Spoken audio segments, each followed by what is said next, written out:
हाँ जी, तो नमस्कार भी सभी को। कैसे हो सारे? उम्मीद करूंगा सब बढ़िया हो गए, स्वस्थ हो गए, मस्त हो गए।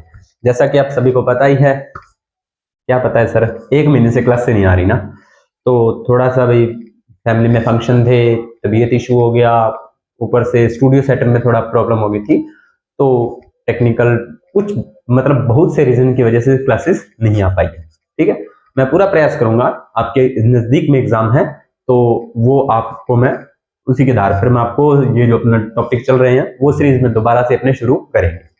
तो जो बच्चे नहीं जुड़ रहे हैं इस वीडियो के साथ तो वो पीछे वाली क्लासेस देख के आए, और कुछ बच्चे ऐसे हैं जिनको क्लासेस नहीं मिली फिर भी वो पीछे वाली क्लासेस को देख रहे थे, डेली उनके कमेंट्स आ रहे थे। तो सीधी सी बात है, अभी वो हजारों लाखों बच्चों से आगे हैं जिन्होंने ये नहीं सोचा कि सर की क्लास नहीं आई हम क्लास नहीं देखेंगे। तो ऐसा नहीं करना भैया, अपने पीछे वाली क्लासेस को रूटीन में देखना है ताकि आपको जो चीजें हैं वो साथ के साथ, अब जैसे आपको कई बार फंक्शन में जाना होता है कहीं, तो आपकी क्लास छूट गई तो आप अब ऐसे बीच में गैप आ जाता है 1 दिन 2 दिन, तो वो चीजें आपको सही करनी होती है। तो वो मैंने भी कर ली है। अब दोबारा से अपने टॉपिक पे आते हैं। अपना चल रहा था जंतु जगत का वर्गीकरण। जंतु जगत के वर्गीकरण में हमने ऑर्थोपोडा के बारे में पढ़ लिया था। आज हम अगले संघ के बारे में पढ़ेंगे जिस संघ का नाम है इकाइनोडर्मेटा। क्या नाम है? इकाइनोडर्मेटा। ठीक है प्यारे बच्चों। हाँ, ये जो वीडियो रिकॉर्ड की जा रही है वो एक दूसरे फोन से रिकॉर्ड की जा रही है। अगर क्वालिटी में कुछ लगे कि सर पहले वाली क्वालिटी ठीक थी, ये वाली क्वालिटी ठीक नहीं है, या पहले वाली क्वालिटी ठीक नहीं थी, ये वाली क्वालिटी ठीक है, तो आप मुझे थोड़ा सा बता देना। लाइटिंग का इशू भी हो, क्योंकि लाइटिंग वगैरह सारा दोबारा हमने सेटअप किया है, मतलब पहले कहीं और था अब कहीं और इसको सेटअप किया है। ठीक है, तो वो आप थोड़ा सा मुझे बता देना अगर आपको लगे कि हाँ सर ये चीज में हमें थोड़ा प्रॉब्लम आ रही है। फिर भी मैं सारी चीजें स्लाइड में लिख ही देता हूं और साथ साथ बोल भी देता हूं, तो इतना परेशान होने वाली बातें है ही नहीं, क्योंकि साथ के साथ आप नोट डाउन करते चलो तो दिक्कत आने वाली नहीं। चलिए करते हैं शुरू। इकाइनोडर्मेटा, यह जो जीव होते हैं ना इकाइनोडर्मेटा, वो मुख्यतः समुद्री जंतु होते हैं। कहां पर पाए जाते हैं? मुख्यतः समुद्र में पाए जाते हैं। कहां पर पाए जाते हैं? समुद्र में। पहली तो इनकी खास बात ये हो गई। दूसरी इनकी क्या खास बात है, इनकी त्वचा पर कंटिकाएं पाई जाती है। क्या पाई जाती है? कंटिकाएं। कंटिकाओं का मतलब कांटों के समान संरचनाएं। कांटों के समान संरचनाएं। खास बात इनकी यही है कि इनके शरीर पर या इनकी त्वचा पर कंटिकाएं पाई जाती हैं। क्या पाई जाती है? कंटिकाएं। और इन्हीं कंटिकाओं, इन जंतुओं के शरीर पर इन्हीं कंटिकाओं के पाए जाने के कारण ही इन्हें इकाइनोडर्मेटा कहा जाता है। क्या कहा जाता है? इकाइनोडर्मेटा कहा जाता है। क्या कहा जाता है? इकाइनोडर्मेटा। क्यों कहा जाता है? क्योंकि इस संघ के जंतुओं के अंदर शरीर पर या उनकी त्वचा पर कांटे के समान या कंटिकाएं पाई जाती हैं, इसी की वजह से इन्हें इकाइनोडर्मेटा कहा जाता है। ये क्वेश्चन आपका बन सकता है। तो इसका नामकरण किसने किया था? किसका? इकाइनोडर्मेटा का। इकाइनोडर्मेटा का नामकरण किसने किया था? तो एक वैज्ञानिक थे, जैकब क्लिन। क्या नाम था? Jacob clean. क्या नाम था इनका? जैकब क्लिन इनका नाम था। कब की बात है भाई? सर ये बात है 1738 ईस्वी की। कब की बात है? 1738 ईस्वी की। आज से लगभग ज्यादा नहीं तो 190 साल के आसपास। ठीक है, चलिए। सिलोम युक्त त्वचा होती है, बता ही दिया। दूसरी बात, वास्तविक देह गुहा इसमें पाई जाती है। क्या पाई जाती है? वास्तविक देह गुहा पाई जाती है। अब वास्तविक देह गुहा मैंने आपको बता ही दिया था कि देह गुहा की सममिति कैसी होती है ना, तो वो हमने पीछे क्लासों में पढ़ ली थी कि देह गुहा क्या होती है, सममिति क्या होती है, तो उनको बार बार डिस्कस करने का कोई मतलब नहीं है। तो जब इस जीवों का परिवर्धन की प्रथम अवस्था होती है, इनकी इकाइनोडर्मेट्स की जब परिवर्धन की प्रथम अवस्था होती है, तब इनकी जो देह गुहा की सममिति होती है वो कैसी होती है? द्विअरीय सममिति होती है। कैसी होती है?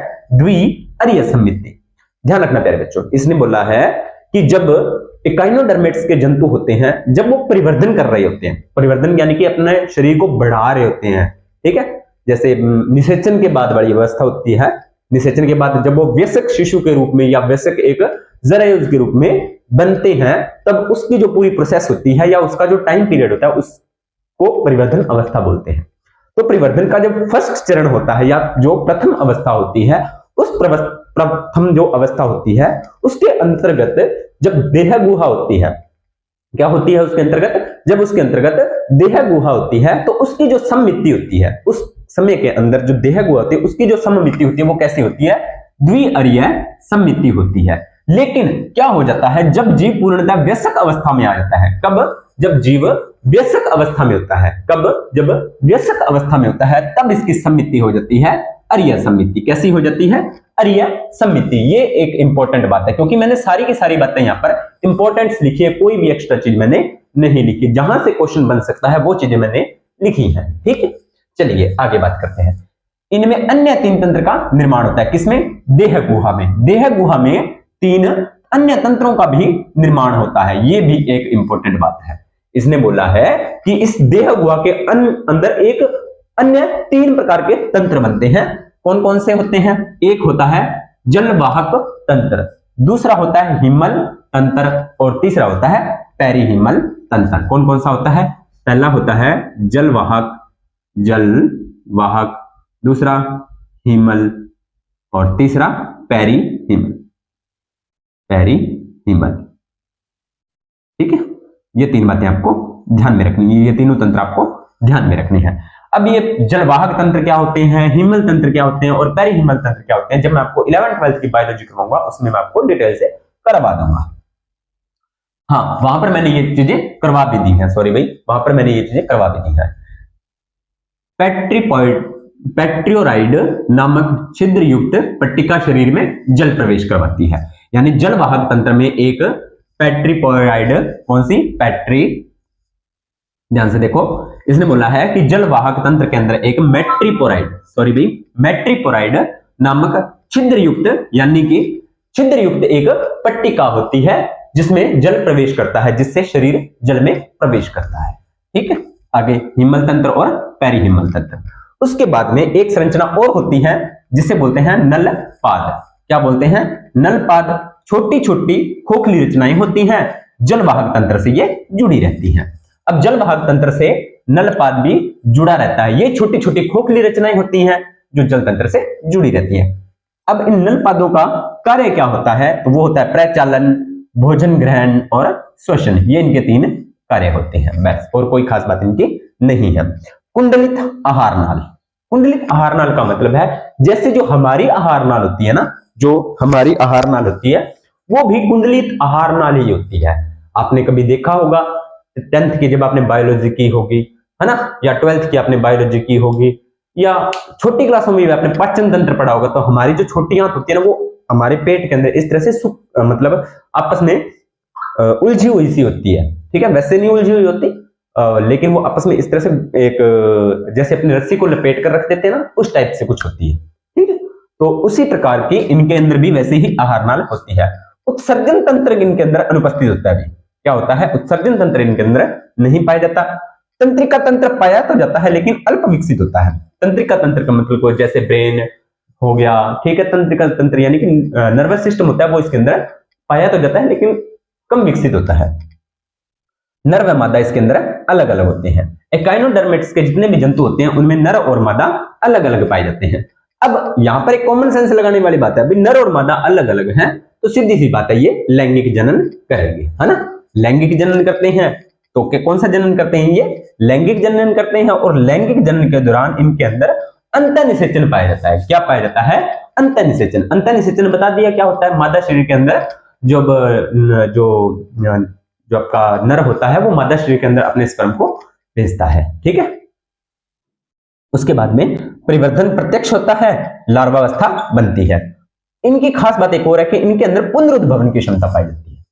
खास बात क्या है, पुनरुद्भवन की इनके अंदर क्षमता पाई जाती है। तो इसको एक बार नोट डाउन कर लो आप फटाफट, फिर देखते हैं क्या करना है आगे। ठीक है, चलिए, हाँ जी, तो पुनरुद्भवन का मतलब होता है कि अपने शरीर का कोई अंग टूट जाता है या कट जाता है तो वहां पर नई अंग उसका बन जाता है। एग्जाम्पल छिपकली आपने बहुत बार देखा हो।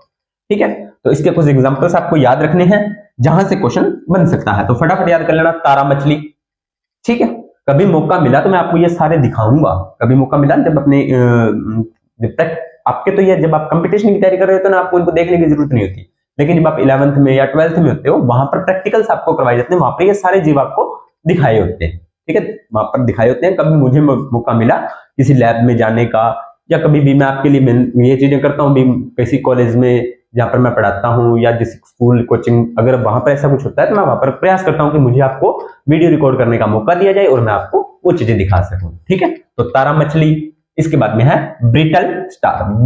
ब्रिटल स्टार, ब्रिटल स्टार का एक और नाम है ओफियोरा। क्या नाम है? ओफियोरा। उसके बाद में समुद्री ऑर्चिन। समुद्री ऑर्चिन इसको बोलते हैं एकिनस।